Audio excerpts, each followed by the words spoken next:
તો સુરતમાં ગોપીપુરા વિસ્તારમાં લીંબડી કુઈ શેરીમાં આગની એક ઘટના બનવા પામી છે, જેમાં રહેણાંક વ્યવસાયિક મકાનમાં અચાનક આગની ઘટના બની છે। જોકે ફાયર અને પોલીસ વિભાગ પણ તાત્કાલિક પહોંચ્યા હતા, ત્યારે આસપાસના લોકોને સુરક્ષિત સ્થળે ખસેડવામાં આવ્યા છે। ત્યારે મંદિરના દીવા અથવા શોર્ટ સર્કિટથી આગ લાગ્યાની આશંકા સેવાઈ રહી છે। જોકે આગમાં ફર્નિચર અને ઘરવખરી બળીને ખાખ થઈ છે। જોકે ભારે જહેમત બાદ ફાયર વિભાગે આગ ઉપર કાબુ મેળવી લીધો હતો।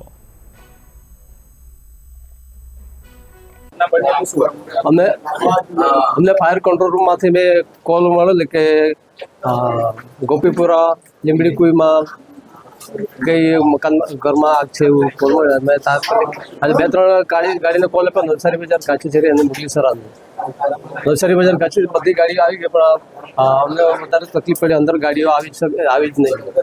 મારી અંબાજી રોડ પર મેઇન રોડ પર ગાડી ઊભી રાખી, ત્યાંથી લગભગ મેં 8 કે 10 લાઈન કાઢીને પછી અમે ઘટના સ્થળે પહોંચ્યા। આવીને જોયું તો ઘરના વચ્ચેના રૂમમાં મંદિરનો જે રૂમ હતો ને એ રૂમમાં આગ લાગી, આખું બધું પકડાઈ ગયેલું હતું।